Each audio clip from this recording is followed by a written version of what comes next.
मेरा नाम रश्मि है। मैं एक यूनिवर्सिटी की प्रोफेसर थी।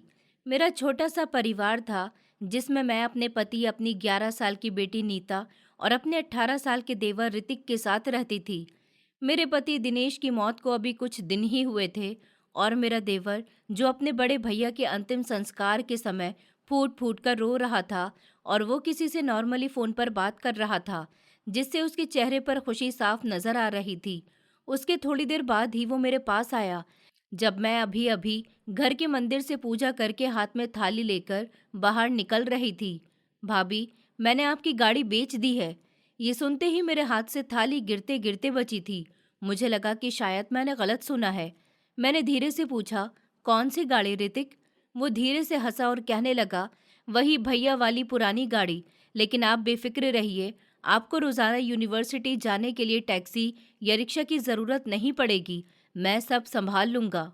उसकी आवाज में दुख नहीं था, गम नहीं था, बस एक अजीब सी चीज थी, जैसे मेरे पति के जाने के बाद वो घर का मालिक बन गया हो। मेरी तो सांसें अटक गईं। इस पल मैं समझ गई थी, ये सिर्फ गाड़ी की बात नहीं, ये तो अभी शुरुआत है।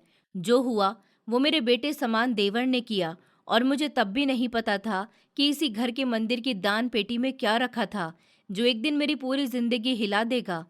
मेरे पति को पूरी सोसाइटी इज्जतदार आदमी के नाम से जानती थी। हम दोनों एक ही यूनिवर्सिटी में एक साथ प्रोफेसर की नौकरी करते थे। सारी जिंदगी उन्होंने शराफत में गुजार दी थी। उनकी मौत अचानक नहीं हुई थी, लेकिन इतने भी ठीक नहीं कि दिल तैयार हो जाए। उनको हार्ट प्रॉब्लम थी, उनका दिल कमज़ोर हो गया था। मैं उनके जाने के बाद भी नौकरी करती रही ताकि घर चलता रहे, क्योंकि मेरा देवर अभी पढ़ाई कर रहा था और मेरी बेटी भी पढ़ रही थी और छोटी थी। मैं अपने देवर को शुरू से ही अपनी औलाद समान समझती थी। जब मेरी शादी हुई थी, तब वो बहुत छोटा था। मेरे पति के माता पिता जल्द ही इस दुनिया से चले गए थे। मेरे पति ने मुझसे कहा था कि हमेशा मेरे भाई का ख्याल रखना, इसको माता पिता का प्यार नहीं मिला है। तुम इसे इतना प्यार देना कि इसे माँ बाप के प्यार की कमी महसूस ही न हो। वो खुद भी अपने भाई से बहुत प्यार करते थे। उन्होंने हमेशा उसकी हर ख्वाहिश को पूरी किया था। मेरे पति चले गए थे और एक एक करके लोग आना बंद हो गए थे। हमदर्दी भी अक्सर 7 दिन से ज़्यादा नहीं टिकती। लेकिन मेरे देवर की आवाज़ में जो बदलाव आया था, वो मुझे अंदर तक चुभता था। मैं सुबह जल्दी यूनिवर्सिटी के लिए घर से निकलती थी, शाम को लौटती थी। ऋतिक भी कॉलेज के लिए घर से निकल जाता था और मेरी बेटी भी आधा दिन स्कूल में होती थी। घर में एक नौकरानी थी जो घर के सारे काम करती थी, साथ ही मेरी बेटी का भी ख्याल रखती थी।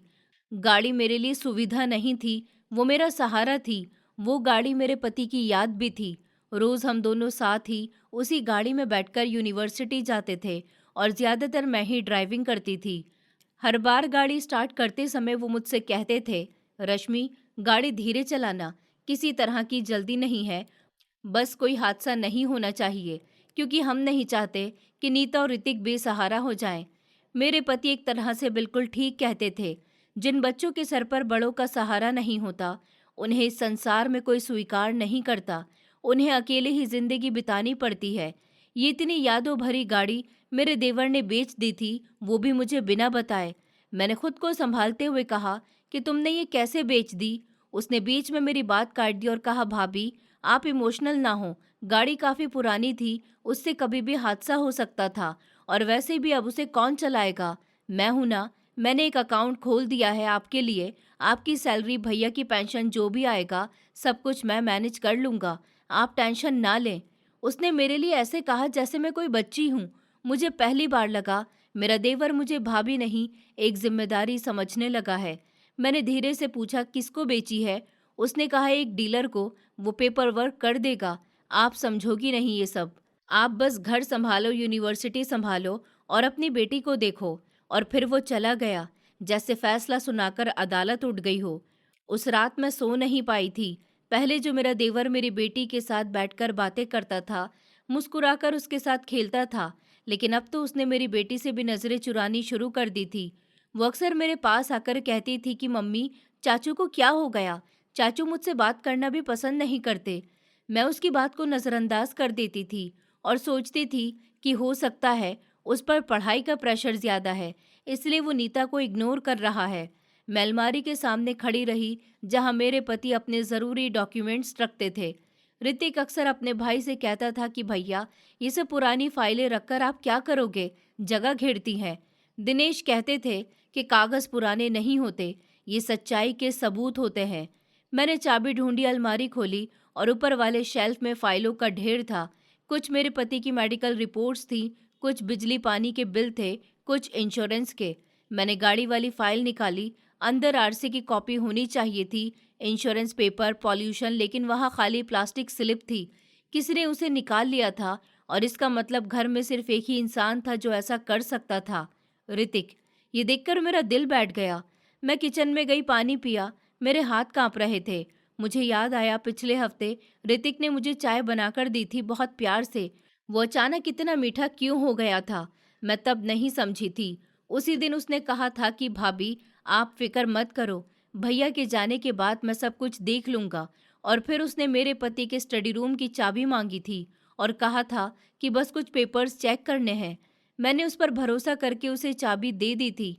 उस दिन मैंने नहीं सोचा था कि मेरा देवर वहाँ पेपर चेक करने के नाम पर मेरी दुनिया से कागज़ निकाल रहा है। सुबह मैं यूनिवर्सिटी नहीं गई, मैं सीधी सोसाइटी के गार्ड के पास गई। मैंने उसे सवाल किया, क्या कल रात कोई डीलर आया था? गार्ड ने कहा कि मैडम, कल दोपहर में एक आदमी आया था गाड़ी देखने के लिए। ऋतिक साहब भी उनके साथ थे। मैंने एंट्री कर दी थी। ये सुनकर मेरा गला सूख गया। मतलब ये सब मेरी आंखों के सामने हुआ और मुझे खबर तक नहीं हुई। मैंने ऋतिक को कॉल की, उसने कॉल नहीं उठाई। फिर मैंने मैसेज किया कि अभी बात करो। उसने जवाब दिया, मैं मीटिंग में हूँ। मीटिंग? उसके लिए मेरी जिंदगी की चीजें बेचना मीटिंग थी। मैंने अब वही किया जो मैं सालों से नहीं कर पाई थी। मैंने मदद मांगी। मेरे पति के पुराने दोस्त थे, मिस्टर ऋषभ त्यागी, एडवोकेट। वो एक सीनियर वकील थे और दिनेश उन्हें बहुत मानते थे। मैंने उनका नंबर निकाला, उन्हें फ़ोन किया। उन्होंने उठाया और कहा कि जी रश्मि जी, बोलिए। मैंने सांस लेकर कहा, ऋषभ जी, ऋतिक ने दिनेश की गाड़ी बेच दी है, वो भी मुझे बिना बताए, और गाड़ी के कागज़ फाइल से गायब हैं। फ़ोन के उस पार एक सेकंड का सन्नाटा हुआ। फिर उन्होंने बहुत शांत लेकिन बहुत पक्के अंदाज में कहा, आप अभी घर में हैं? मैंने कहा कि जी। उन्होंने कहा, मैं आपको डरा नहीं रहा, लेकिन ये मामूली बात नहीं है। आप जल्दी से एक काम कीजिए, जितने भी आपके पति और आपके नाम के डॉक्यूमेंट्स हैं, उन्हें एक सेफ जगह रख लीजिए और किसी को मत बताइएगा कि आप मुझसे बात कर रही हैं। मैं आधे घंटे में आपको कॉल बैक करता हूँ। उनकी बात ने मेरे दिमाग में भूचाल ला दिया था कि क्या मेरे पति का भाई इतना दूर जा सकता है। मैं उसके लिए एक माँ की तरह फिक्रमंद थी और मैंने माँ की तरह ही हमेशा उसका ख्याल रखा था। माँ का दिल हमेशा बच्चों के लिए बहाने ढूंढता है, लेकिन सच ऐसा था जिसे बहाने नहीं चाहिए थे। मैंने बैठकर कागजात निकाले और उसी दौरान मुझे एक छोटी सी बात याद आई जिसने मेरे हाथ रोक दिए थे।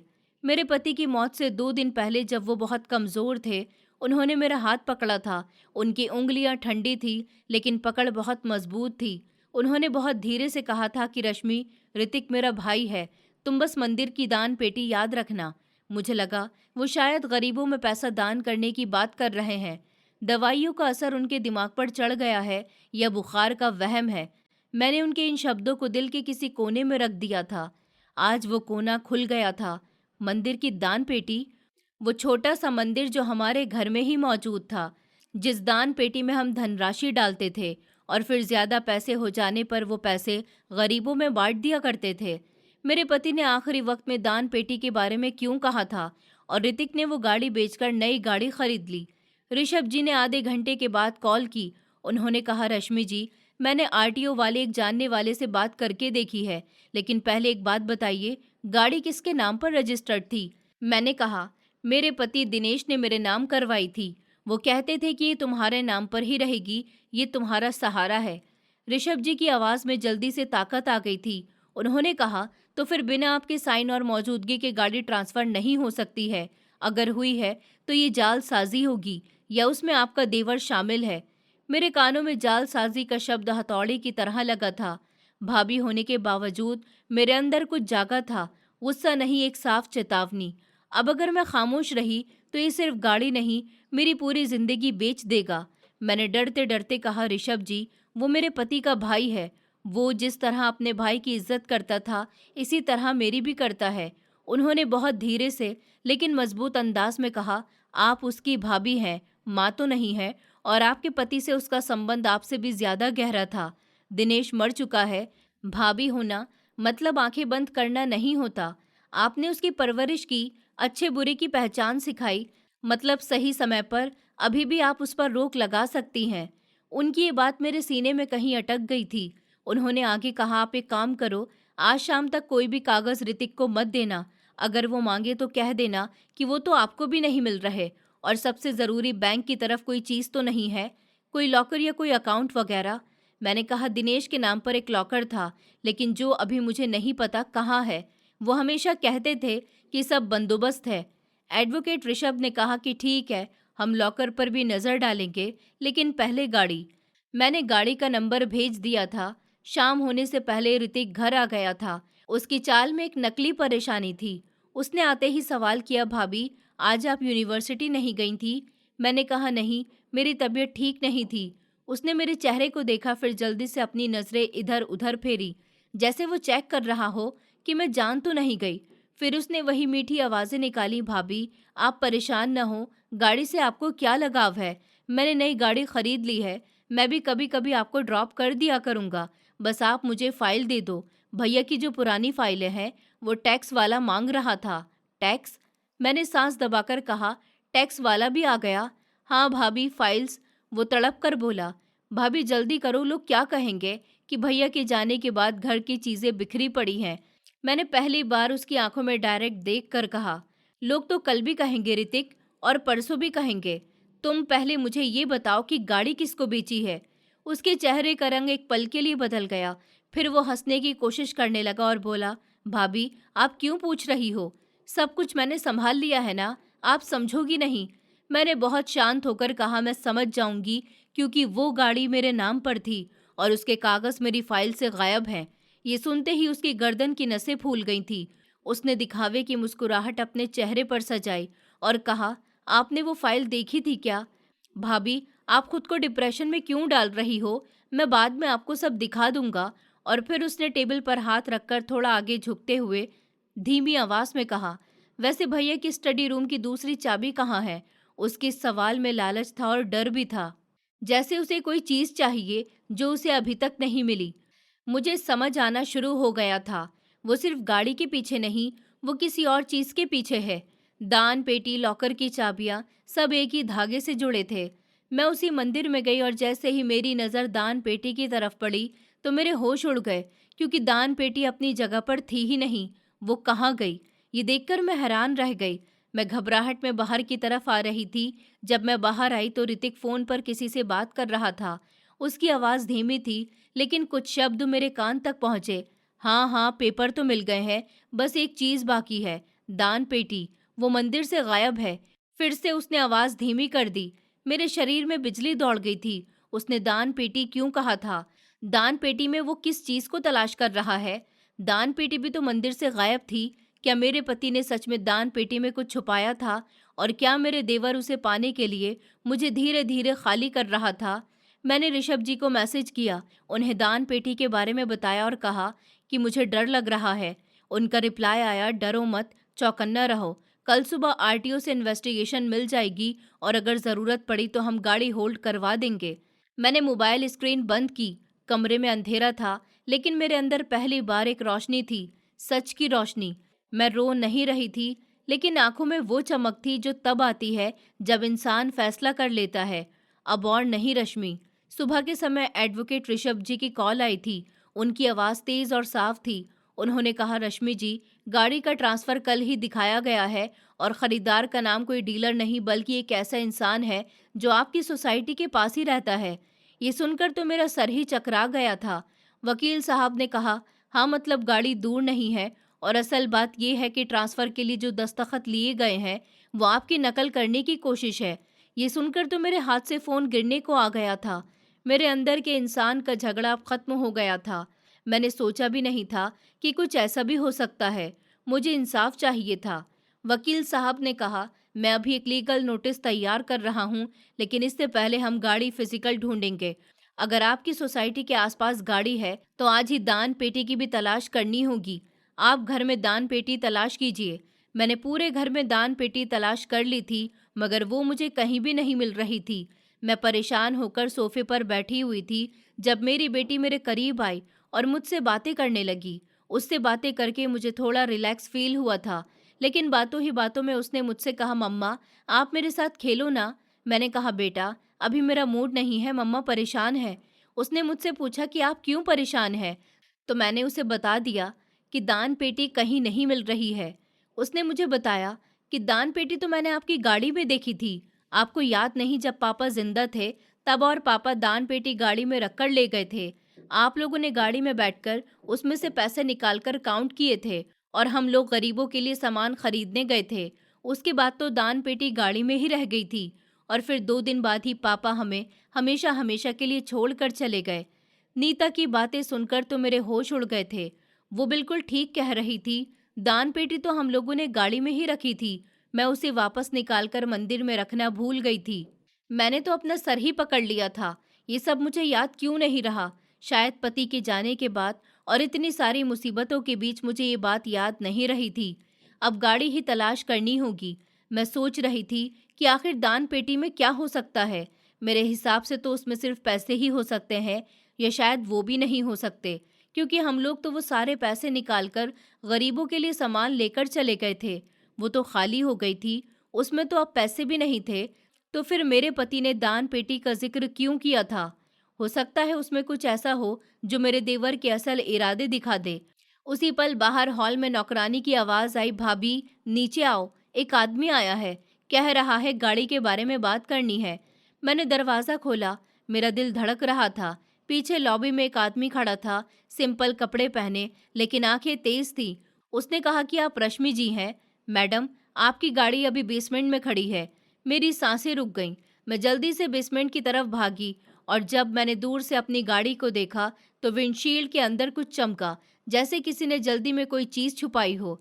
मैं दरवाजा खोलने ही वाली थी कि पीछे से ऋतिक की आवाज मेरे कान में आई, भाभी उसमें दान पेटी रखी हुई है, उसे मत खोलना। उसकी आवाज मेरी कान में जहर बनकर उतर गई थी। मैंने पलटकर देखा, उसकी आंखों में डर था और वो किसी भाई का नहीं था, वो डर किसी मुजरिम का था, जिसे पकड़े जाने का डर हो। बेसमेंट की पीले रंग की रोशनी में विंडशील्ड के अंदर कुछ चमक रहा था, एक छोटा सा धातु जैसा, जैसे कोई चाबी या पेन ड्राइव का हिस्सा हो। दान पेटी का ताला टूटा हुआ था और वो खुली हुई थी। मैंने अपने अंदर की कांपती हुई औरत को एक तरफ रखकर उस औरत को आगे किया था, जो बरसों से संभलती आई थी। मैंने धीरे से कहा कि तुम मुझे रोक क्यों रहे हो ऋतिक?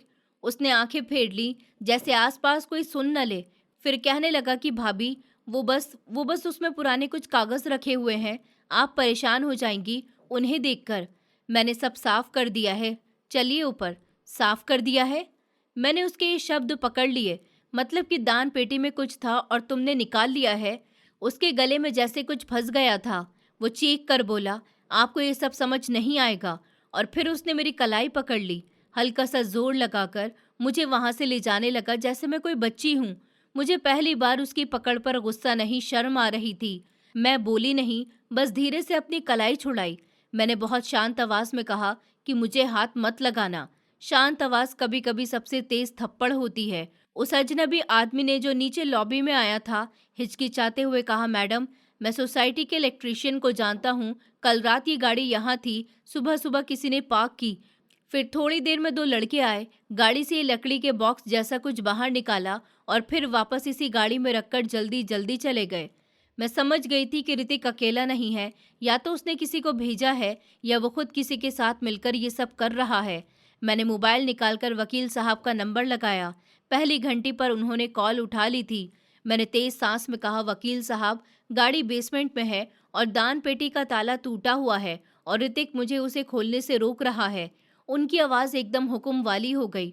उन्होंने कहा, रश्मि जी आप गाड़ी के अंदर कुछ भी छुए बिना वीडियो बनाएं, नंबर प्लेट, अंदर की हालत, दान पेटी का ताला, सब कुछ। और इस बारे में कुछ भी ऋतिक को मत बताना कि आप वीडियो रिकॉर्ड कर रही हैं।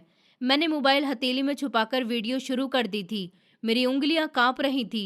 मैं पहली बार अपने ही घर में सबूत जमा कर रही थी।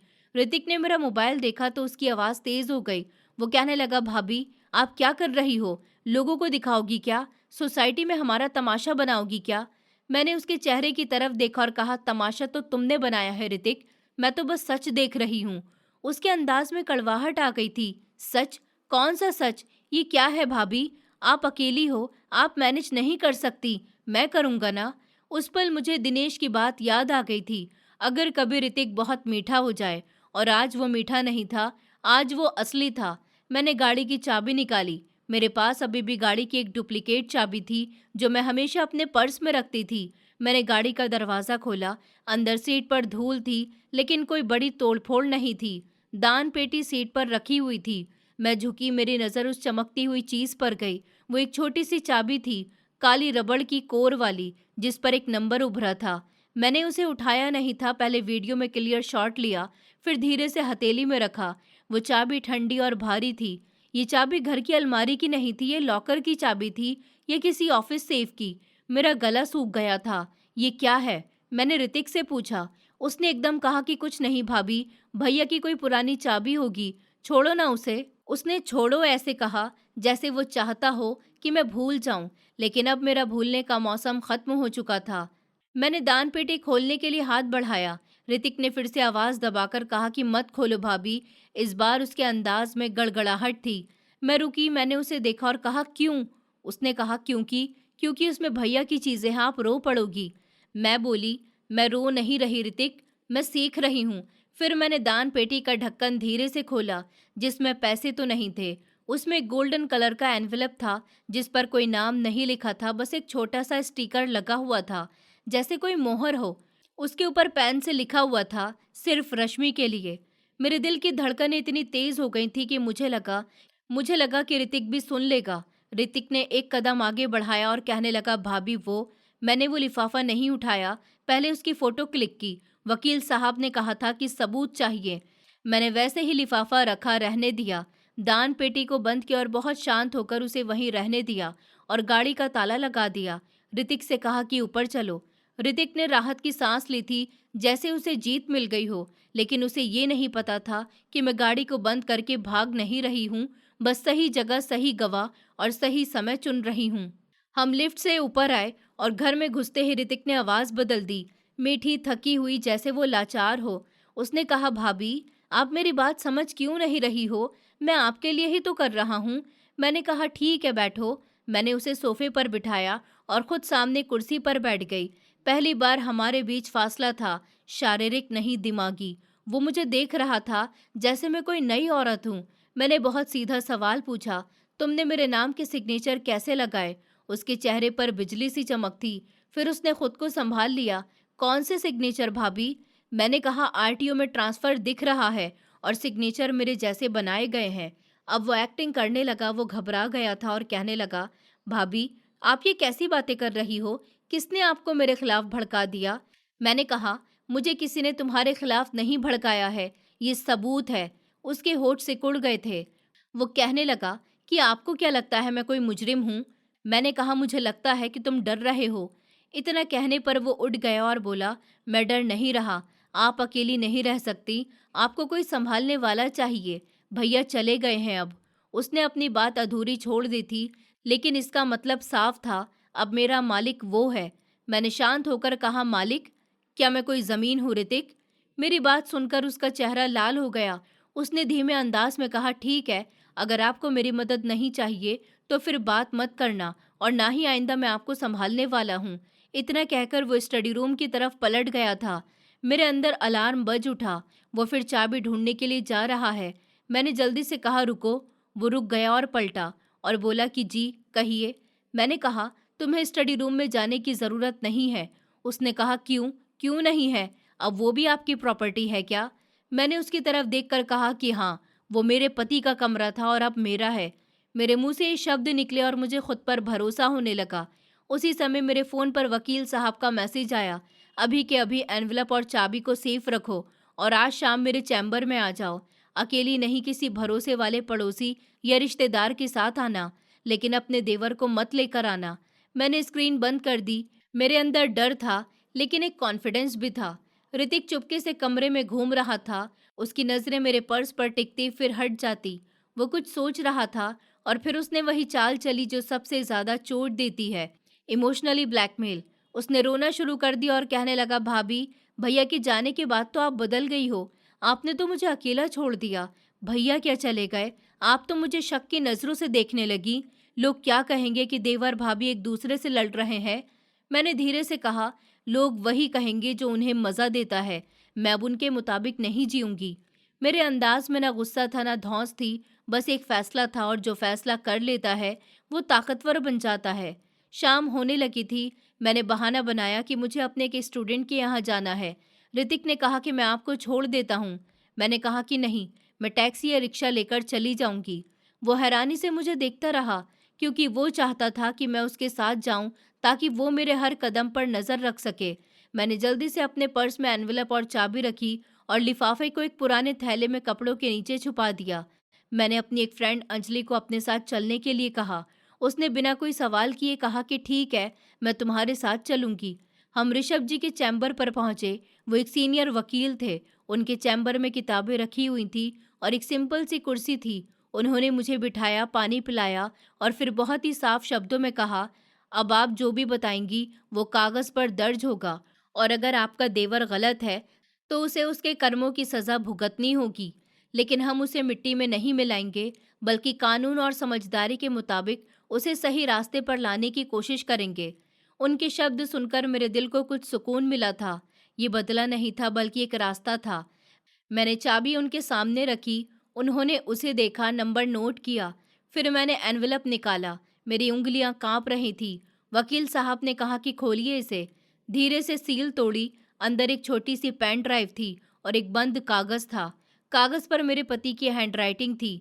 मेरी आंखें भर आई थी, लेकिन मैं रोई नहीं थी। मैं पढ़ने लगी थी, जिस पर लिखा हुआ था, रश्मि, अगर तुम ये पढ़ रही हो तो मतलब मैंने जो दर्द देखा वो सच हो गया। मैं ऋतिक से बहुत प्यार करता हूँ, लेकिन मैं उसके लालच को भी पहचानता हूँ। इस पेन ड्राइव में कुछ डॉक्यूमेंट्स हैं। जायदाद के कागज नहीं हैं, सबूत हैं। ऐसे सबूत जो दिखाएंगे कि ऋतिक ने कब कब और किसके साथ मिलकर क्या क्या किया है। मेरे हाथ ठंडे पड़ गए थे। वकील साहब ने मेरी तरफ देखा और कहा, ये किसके बारे में है? मैंने अपनी दोस्त से कहा कि मेरा पति जानता था कि ऋतिक कुछ गलत करेगा। वकील साहब ने पेन ड्राइव को अपने लैपटॉप में नहीं लगाया। उन्होंने जल्दी से कहा, इसका पहले फॉरेंसिक बैकअप होगा। हम इसे ऐसे नहीं खोलेंगे। जंजीर कैद के साथ ज़रूरी है। उनके ये शब्द सुनकर मुझे लगा कि मैं सही इंसान के पास आई हूँ। उन्होंने अपने जूनियर को बुलाया, बंद एनवेलप तैयार कराया और पेन ड्राइव को सबूत की तरह पैक करवाया। फिर उन्होंने चाबी देखकर कहा, ये चाबी बैंक लॉकर की मालूम होती है, और आपने कहा था कि आपके पति के नाम लॉकर था। हम कल सुबह बैंक चलेंगे।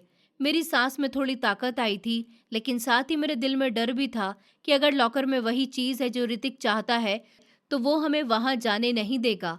वकील साहब ने जैसे मेरे दिल की बात पढ़ ली थी। उन्होंने कहा, आप आज रात घर पर अकेली मत रहना और अपनी बेटी को भी अपने साथ रखना, और अगर आपका देवर हंगामा करे तो आप खामोश रहकर बस इतना कहना, मैं अपने कागज खुद संभाल रही हूँ। बस। मैंने अपना सर हिला दिया था। हम चैम्बर से निकले ही थे कि मेरे मोबाइल पर ऋतिक की कॉल आई। मैंने कॉल उठाई। उसकी आवाज़ में घबराहट थी। भाभी, आप कहाँ हैं? मैंने कहा, मैंने तुम्हें बताया तो था कि मैं अपनी एक स्टूडेंट के घर आई हूँ। उसने कहा, किसके साथ हैं आप? मैंने कहा, मैं अपनी फ्रेंड अंजलि के साथ आई हूँ। उसने जल्दी से कहा कि आप झूठ मत बोलिए। मुझे पता है आप अपने स्टूडेंट के यहाँ नहीं बल्कि कहीं और गई हो। मुझे लगा जैसे वो हमारी परछाई तक देख रहा है। फिर उसने धीमे लेकिन बहुत ही सख्त अंदाज में कहा, भाभी, अगर आप मेरे खिलाफ कोई कदम उठाओगी तो याद रखना, घर में जो कुछ है मैं सब रोक दूंगा। मैंने पहली बार उसे जवाब में धमकी नहीं दी थी।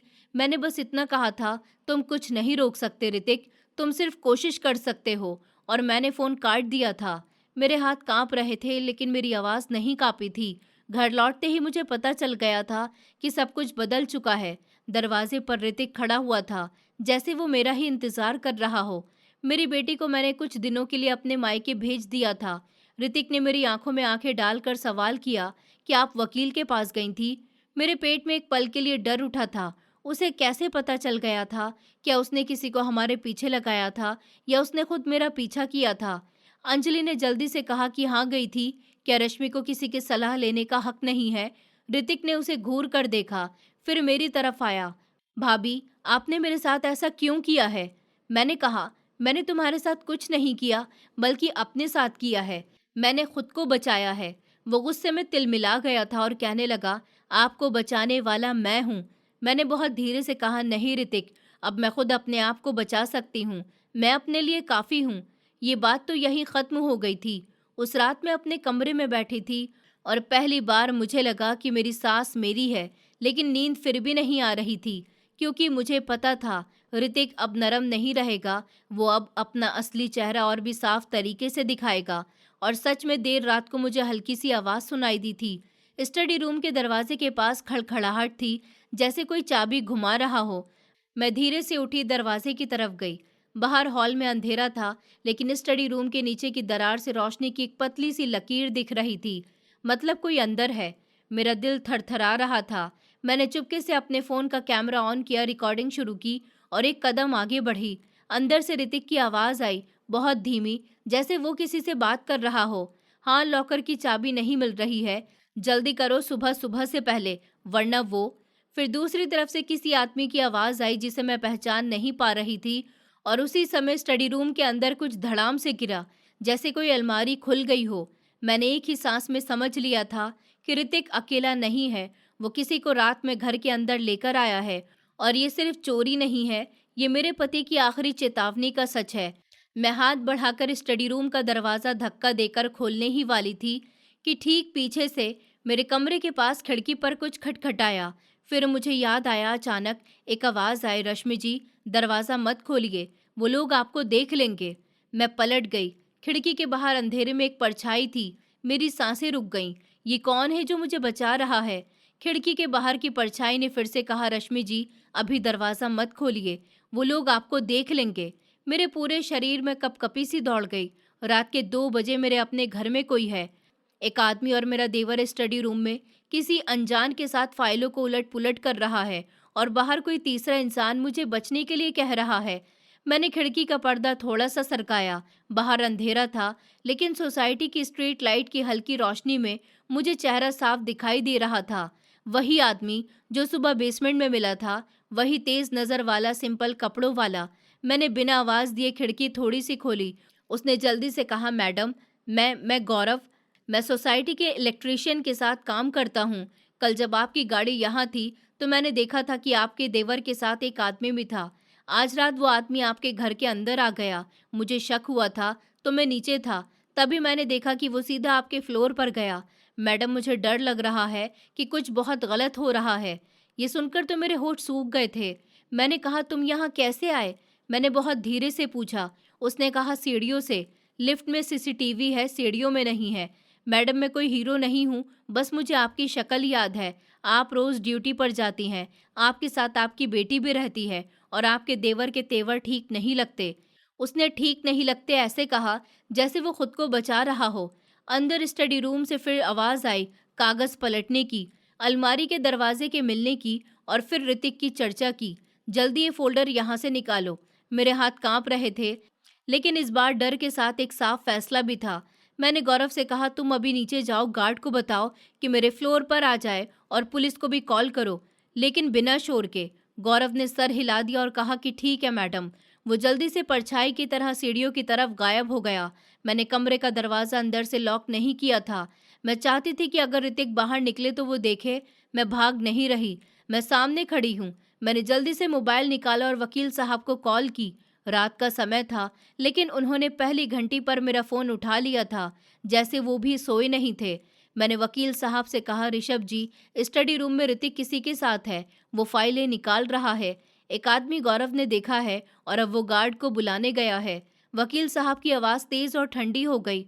उन्होंने कहा, रश्मि जी, आप दरवाज़ा मत खोलिए, आप खुद सामने मत जाइए, बस रिकॉर्डिंग जारी रखिए। अगर गार्ड आ जाए तो ठीक है, मैं अभी पुलिस को कॉल कर रहा हूँ। आप बस अपना ख्याल रखिए। मेरी उंगलियां कांप रही थी, लेकिन मैंने कैमरा ऑन किया और रिकॉर्डिंग शुरू की।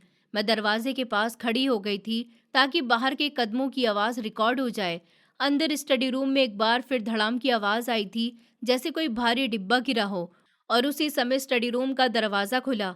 मेरे सामने ऋतिक खड़ा हुआ था। उसके पीछे एक आदमी था, लगभग 40 साल का, भरा हुआ शरीर, आंखों में चालाकी। उसने मेरी तरफ देखा और जल्दी से नजर झुका ली, जैसे वो जानता है कि उसे यहाँ नहीं होना चाहिए। ऋतिक ने मुझे ऐसी नजर से देखा जैसे मैं उसकी दुश्मन हूँ। आप जाग रही थी?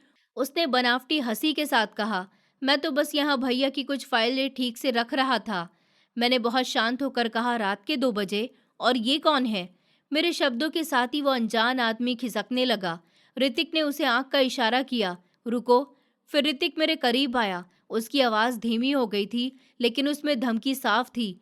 भाभी, आप बहुत आगे निकल रही हो, अपने भले के लिए पीछे हट जाइए।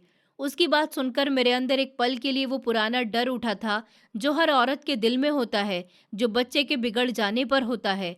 फिर मुझे अपने पति की हैंडराइटिंग याद आ गई, दान पेटी में मौजूद वो लिफाफा याद आया और ऋषभ जी के कहे गए वो शब्द याद आए कि आप उसकी भाभी हो, आपको अपनी आंखें बंद नहीं करनी चाहिए। मैंने धीरे से कहा, मैं पीछे नहीं हटूंगी। उस आदमी ने पहली बार कहा कि अच्छा मैडम, आपको अच्छी गलतफहमी हुई है। मैं तो बस कुछ कहने ही वाला था। ऋषभ ने उसकी बात काट दी और कहा, चुप रहो। फिर उसने मेरी तरफ देखकर कहा, आप अकेली लड़ सकती हो, आप यहाँ कुछ भी साबित नहीं कर पाओगी। वो एक कदम आगे बढ़ा तो लिफ्ट की घंटी बजी। मेरे दिल ने राहत की सांस ली। बाहर कदमों की तेज आवाज आई, गार्ड की आवाज, मैडम सब ठीक तो है ना? और फिर गौरव की आवाज आई। इसी फ्लैट में है सर। ऋतिक का चेहरा एकदम से बदल गया, वो अब घबरा गया था। वो अनजान आदमी पीछे हटा। मैं दरवाजे की तरफ गई और लॉक खोला। बाहर 2 गार्ड्स थे और गौरव था। गार्ड ने अंदर झांक कर पूछा, सर आप कौन? वो आदमी हिचकिचाया और बोला, मैं ऋतिक का दोस्त हूँ। ऋतिक ने भी झट से कहा कि ये मेरा दोस्त है। गार्ड ने सख्ती से कहा कि रात 2 बजे विजिटर एंट्री रजिस्टर में नाम नहीं है। अभी उसकी बात अधूरी रह गई थी कि इस समय नीचे से पुलिस की जीप का सायरन हल्का सा सुनाई दिया। मेरे अंदर एक कपकपी उठी कि अब बात घर के अंदर नहीं रहेगी, अब कानून आएगा। मैंने खुद को समझा लिया था और गार्ड से कहा कि इन दोनों को यहीं रोको, पुलिस आ रही है। ऋतिक ने मेरी तरफ देखा। उसकी आंख में पहली बार डर पूरी तरह से खुल गया था। उसने कहा, भाभी, आप सच में पुलिस बुला रही हैं? उसकी आवाज़ अब गुस्से से कम और घबराहट से ज़्यादा निकल रही थी। मैंने कहा, मैं सच में अपने घर की हिफाजत कर रही हूँ। पुलिस आई, 2 कांस्टेबल और एक हेड कांस्टेबल थे। उन्होंने पहले मेरी बात सुनी और फिर ऋतिक की। ऋतिक ने वही नाटक शुरू कर दिया, ये मेरी भाभी हैं, ये इमोशनल हो रही हैं, इन्हें कोई गलतफहमी हुई है। मैंने बिना नाटक के सीधा कहा, मेरी गाड़ी मेरे नाम पर थी, मेरे जाली सिग्नेचर बनाए गए, मेरे पति की फाइलों से कागज़ गायब हैं। रात में बिना एंट्री के ये आदमी मेरे घर में मिला, मुझे दान पेटी खोलने से रोकता रहा जो कि मेरी गाड़ी में रखी थी। हेड कांस्टेबल ने ऋतिक को देखा, फिर उस आदमी से पूछा, आप अपनी आईडी दिखाइए। वो घबराकर बोला कि जी। उसने जेब टटोली और एक कार्ड निकाला। पुलिस ने देखकर कहा कि ये लोकल प्रॉपर्टी ब्रोकर है। ये सुनकर मेरे माथे पर पसीना आ गया। Property broker? मेरा देवर किसके साथ क्या सौदा कर रहा था? वकील साहब ने मुझे व्हाट्सएप पर शिकायत पत्र भेज दिया था। मैंने वो पुलिस को दिखाया। पुलिस ने कहा कि मैडम, आप सुबह थाने जाकर तहरीर और शिकायत दर्ज कीजिए। अभी हम इन्हें नीचे ले जाते हैं। आप अपना सीसीटीवी फुटेज और ये रिकॉर्डिंग संभाल कर रखिए। मैंने सर हिला दिया। मेरे हाथ कांप रहे थे, लेकिन मैं गिर नहीं रही थी। ऋतिक को जब पुलिस नीचे ले जा रही थी तो उसने मेरी तरफ देखा। उसकी आंखों में अब गुस्सा नहीं था, बस एक टूटी हुई हद थी। उसने कहा, आपने सब कुछ खत्म कर दिया। मैंने उसकी बात का कोई जवाब नहीं दिया, क्योंकि मैं जानती थी कि ये खत्म नहीं हुआ, ये तो बस शुरुआत है, सही शुरुआत। अगली सुबह मैं वकील साहब के साथ बैंक गई। जिस ब्रांच में मेरे पति का लॉकर था, वहाँ केवाईसी की लंबी कार्यवाही थी। फॉर्म, सिग्नेचर, इन्वेस्टिगेशन, नाम की डिटेल, डेथ सर्टिफिकेट की कॉपी और बैंक की जांच पड़ताल। वकील साहब ने सब बंदोबस्त करवाया। उन्होंने मुझे समझाया कि रश्मि जी, लॉकर खोलना जज्बातों का काम नहीं है, ये कानूनी काम है। हम हर कदम का रिकॉर्ड रखेंगे। बैंक मैनेजर ने मुझे बहुत इज्जत से देखा। शायद पहली बार मुझे लगा कि समाज में भी कुछ लोग हैं ऐसे जो विधवा औरत को कमज़ोर नहीं समझते, बस उसूल देखते हैं। लॉकर रूम में मैं पहुंची तो मेरे अंदर मेरे पति की यादों का तूफान उठा। लोहे की दीवारें, छोटे छोटे नंबर, ठंडी हवा। मैंने वो चाबी निकाली जो मुझे दान पेटी से मिली थी। नंबर मिलाया, मेरा गला भर आया था। वकील साहब ने हल्की आवाज़ में कहा, खोलिए। मैंने लॉकर को खोला। अंदर एक नीली फाइल थी, एक छोटा सा कपड़े का थैला और एक एनवेलप, बिल्कुल उसी तरह जैसा दान पेटी में था, लेकिन उस पर लिखा हुआ था, रश्मि, अपनी इज्जत बचा लेना और मेरे भाई की आत्मा भी। मेरे हाथ थरथरा गए थे। कपड़े के थैले में एक सिंपल सी सोने की अंगूठी नहीं, बल्कि एक छोटी सी पेन ड्राइव और कुछ स्टाम्प पेपर थे। वकील साहब ने जल्दी से कहा, इन्हें हम सीधे फॉरेंसिक रूट पर ले जाएंगे। मेरी फाइल में वो प्रॉपर्टी की फाइल नहीं थी जैसे फिल्मों में होती है। वो सबूत की फाइल थी। उसमें जायदाद की लिस्टिंग फॉर्म की फोटोकॉपियाँ और एक ब्रोकर की डिटेल और सबसे ऊपर एक हाथ से नोट लिखा हुआ था। इस नोट पर भी मेरे पति की हैंडराइटिंग थी। रश्मि, ऋतिक ने मेरे इलाज के दौरान कई बार मुझसे जायदाद लेने को कहा था। मैं जानता था कि वो किसी दबाव में है। स्टेटस, लाइफ और लोग क्या कहेंगे, यही वो दबाव है जो उसे ये सब करने पर मजबूर कर रहा है। मैंने उसे समझाया था, लेकिन वो माना नहीं। अगर तुम ये लेटर पढ़ रही हो, तो वो मेरे नाम की चीजें भी बिना पूछे बेचना शुरू कर चुका होगा। मैंने इस लॉकर में वो सब रखा है जो तुम्हें सच दिखाएगा। मैं हमारे घर के मंदिर में प्रार्थना कर रहा था कि ऊपर वाला मेरे भाई को सीधे रास्ते पर ले आए, और यहीं बैठकर मैं तुम्हें ये सारे नोट लिख रहा हूँ और ये सब दान पेटी में डाल रहा हूँ ताकि ये तुम्हें मिल जाए। याद रखना कि तुम्हें मेरे भाई को मिटाना नहीं है, उसे रोकना है। मैंने आंखें बंद कर ली थी। मेरे पति ने मुझे बदला लेना नहीं सिखाया था, उन्होंने मुझे माफ करना सिखाया था। वकील साहब ने धीरे से कहा कि रश्मि जी, ये डॉक्यूमेंट्स दिखाते हैं कि आपका देवर आपको कानूनी तौर पर नज़रअंदाज करके आपके पति की जायदाद को बेचने की कोशिश कर रहा था और ब्रोकर के साथ मिलकर कागज बनवा रहा था। हालांकि इस सब में उसका भी अपना हिस्सा है, लेकिन वो अपने भाई के हिस्से पर बेनियत खराब कर रहा है और गाड़ी की जालसाजी भी इसी पैटर्न का हिस्सा है। हम दो मुकदमे बना सकते हैं, जालसाजी और धोखाधड़ी की कोशिश का, लेकिन हम कौन सा रास्ता अपनाएं, ये आपको तय करना है। उस दिन मैं पहली बार समझी कि मेरे हाथ में ताकत है, लेकिन ताकत का मतलब किसी को कुचलना नहीं होता। ताकत का मतलब होता है गलत को रोकना, सही को कायम रखना। फिर थाने में हमने रिपोर्ट दर्ज करवाई। पुलिस ने आरटीओ इन्वेस्टिगेशन के लिए ब्रोकर से पूछताछ शुरू कर दी थी। ऋतिक को उसी दिन जमानत मिल गई थी, क्योंकि उसे खानदानी झगड़े के लिए भी दिखाया जा सकता था और उसने वकील कर लिया था। वो घर वापस आया तो उसकी चाल में वो अकड़ नहीं थी, वो खामोश था। उसकी आंखों में थकन थी। उस रात उसने मेरे कमरे के बाहर खड़े होकर कहा, भाभी, मुझे आपसे बात करनी है। मैंने कहा, ठीक है, अंदर आ जाओ। वो अंदर आ गया, लेकिन उसने बैठने से पहले कमरे को देखा, जैसे उसे विश्वास नहीं था कि वो कमरा अभी भी मेरी जगह है। उसने धीरे से कहा, आपने पुलिस बुलाकर मुझे शर्मिंदा कर दिया। मैं खामोश रही। फिर मैंने पूछा, तुमने मेरे नाम के सिग्नेचर क्यों बनाए? उसने सर झुका लिया। उसका गला भर आया था। उसने कहा, क्योंकि मुझे लगा सब कुछ मेरे हाथ से निकल रहा है। मेरे दोस्त, मेरे साथी सब कहते थे कि तुम्हारे भैया मर गए हैं, सब कुछ तुम्हारा हो गया। तुम सब कुछ अपने हिसाब से इस्तेमाल करो। अपनी भाभी को कुछ मत देना, उन्हें घर से निकाल दो। अगर उन्होंने घर की व्यवस्था अपने हाथ में ले ली तो वो सब कुछ बर्बाद कर देंगी और तुम्हें सड़क पर छोड़ देंगी। मैंने उसे देखा और कहा, तुमने मुझे घर से निकालने के बारे में सोच लिया था? मुझे तुम्हारी बात पर हंसी आ रही है। तुम्हारे माता पिता नहीं थे, तुम्हें तुम्हारे भाई ने सहारा दिया, माँ बाप दोनों का प्यार दिया, और फिर जब मैं इस घर में आई तब मैंने तुम्हें सिखाया कि कब क्या करना है, किसके साथ कैसे व्यवहार करना है, किस तरह से खुश रहना है। मैंने तुम्हारा ख्याल रखा, तुम्हारी हर खुशी हर दुख को अपना लिया, तुम्हें औलाद से भी बढ़कर प्यार दिया, लेकिन तुम। मैं इतना कहकर खामोश हो गई थी। उसने चौंक कर मेरी तरफ देखा। मैं आगे बोली, ऋतिक, तुमने मुझे माँ नहीं समझा, लेकिन मैं तुम्हें हमेशा अपना छोटा भाई और अपनी औलाद समान समझती रही। तुमने मुझे एक कमज़ोर विधवा औरत समझा, जिसका सामान तुम्हें मिल जाएगा। तुम जानते हो कि जब तुम्हारे माता पिता की मौत हुई थी, तब तुम लोग किराए के घर में रहते थे, और तुम्हारे माता पिता के जाने के बाद मकान मालिक ने तुम्हें और तुम्हारे भाई को घर से निकाल दिया था। तुम दोनों दर दर की ठोकरें खा रहे थे।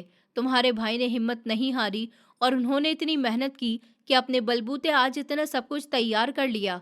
उन्होंने अपनी एजुकेशन भी पूरी की और साथ साथ तुम्हारी परवरिश में भी कोई कमी नहीं छोड़ी। तुम आखिर कौन से हिस्से की बात कर रहे हो? तुम्हारा इस घर में देखा जाए तो कोई हिस्सा नहीं है। हिस्सा तो वहाँ होता है जहाँ पिता की जायदाद होती है। ये सब कुछ तो मेरे पति ने अपनी मेहनत से बनाया है। ये सब कुछ उनका है, उनकी बेटी का है, लेकिन उन्होंने हमेशा मुझे और अपनी बेटी से पहले तुम्हें रखा। उन्होंने एक बाप बनकर तुम्हारा इस घर में हिस्सा ही नहीं बनाया, बल्कि सब कुछ तुम्हारे नाम कर दिया था। लेकिन मरने से पहले वो तुम्हारी हरकतें देख रहे थे, तभी तो उन्होंने मुझे जीते जी काफ़ी सारे ऐसे साइन दिए थे कि मैं समझ जाऊं कि आखिर तुम क्या चाहते हो, मगर मैं बेवकूफ़ कुछ नहीं समझ सकी। ऋतिक की आंखों से आंसू गिरने लगे थे। उसने धीरे से कहा, भाभी, मैं आपको नुकसान नहीं पहुंचाना चाहता था। मैंने कहा, नुकसान चाहने में और नुकसान करने में फ़र्क होता है। फिर मैंने वो बात कही जो मुझे सबसे मुश्किल लग रही थी। मैंने कहा, इस घर के उसूल बदलेंगे, सब कुछ मेरे हाथ में रहेगा। मेरे पति की पेंशन और मेरी सैलरी, सब कुछ मेरे कंट्रोल में रहेगा। तुम अपनी पढ़ाई पर ध्यान दोगे और अपने भाई की तरह एक ईमानदार इंसान बनकर दिखाओगे और अपने दोस्तों से भी दूर रहोगे और वो हमारे घर तक नहीं आ सकते। तुम एक काउंसलर से मिलोगे क्योंकि तुम्हें सिर्फ कानून का डर नहीं, अपने अंदर के लालच का इलाज चाहिए। वो खामोश था क्योंकि वो खुद भी जानता था कि वो गलत रास्ते पर जा चुका था। उसने कहा कि अगर मैं इनकार करूं? मैंने कहा, तो फिर तुम इस घर में नहीं रहोगे। तुम जहां चाहो वहां जा सकते हो। कानूनी तौर पर ये सब कुछ मेरा और मेरे पति का है। मैं तुम्हें यहाँ से निकालने का पूरा हक रखती हूँ। उसने बहुत थकी हुई आवाज़ में कहा, भाभी, मुझे माफ़ कर दीजिए, मैं भटक गया था। मैं खामोश रही। मैं उसी समय उसे माफ़ कर देती, लेकिन मैंने ऐसा नहीं किया क्योंकि मेरा दिल दुखा था। मेरे अंदर एक और आवाज़ थी, कड़वाहट पढ़कर जीने से ज़िंदगी नहीं बनती। मैंने कहा, मैं तुम्हें माफ़ कर दूंगी, लेकिन माफ़ी का मतलब ये नहीं कि सब कुछ पहले जैसा हो जाएगा। माफ़ी का मतलब मैं अपने दिल में नफ़रत नहीं पालूंगी। तुम्हारे मेरे बीच में एक सीमा रहेगी। उसने पहली बार सच बोलने की कोशिश की थी। उसने कहा, भाभी, भैया के इलाज के समय भी मैंने उन पर दबाव दिया था कि वो सब कुछ मेरे नाम कर दें ताकि उनके मरने के बाद किसी तरह की कोई परेशानी न हो। मगर भैया मेरी बात नहीं मान रहे थे। ये सब कुछ मुझे मेरे दोस्तों ने करने को कहा था। आप तो जानती हैं भाभी, मैं ऐसा इंसान नहीं हूँ, लेकिन अब जैसा आप कहोगी वैसा ही होगा। बल्कि मैं अपनी पढ़ाई पूरी करने के लिए लंदन जाना चाहता हूँ। मैं यहाँ नहीं रहना चाहता। उसकी बात सुनकर मुझे सुकून मिला था। मैंने दिल ही दिल में अपने पति को थैंक यू कहा था। उन्होंने ऋतिक को प्यार किया, लेकिन अंधा प्यार नहीं किया। उन्होंने सच की तैयारी कर दी थी। मरने से पहले उन्होंने नोट्स पर सच्चाई लिखी थी। उन्हें लगता था कि मैं मंदिर में आऊंगी और दान पेटी खोल कर देखूंगी तो सब कुछ पढ़ लूंगी, लेकिन ऐसा मौका नहीं आया था। मैं खुद ही दिनेश के मरने से एक दिन पहले उन्हें अपने साथ ले गई थी, जहां हमने गरीबों को कुछ ज़रूरत का सामान दान किया था। हम अक्सर दान पेटी के पैसे साथ ले जाते थे, लेकिन उस दिन दान पेटी में सिर्फ पैसे ही नहीं थे, दिनेश के लिखे गए नोट्स भी थे, जो दान पेटी के साथ साथ गाड़ी में ही रह गए थे। ऋतिक कुछ समय के बाद लंदन चला गया था। ऊपर वाले की कृपा से वो अब एक समझदार और काबिल इंसान बन गया है। अब वो मेरा भरोसेमंद देवर बन गया है और अब उसकी सोच पूरी तरह से बदल गई है। दोस्तों, उम्मीद करती हूँ आपको हमारी कहानी पसंद आई होगी। कहानी पसंद आई है तो वीडियो को लाइक करें, चैनल पर नए हैं तो चैनल को सब्सक्राइब करें और हाँ, नोटिफिकेशन बेल को ज़रूर दबाएं ताकि अगली अपडेट सबसे पहले आपको मिले।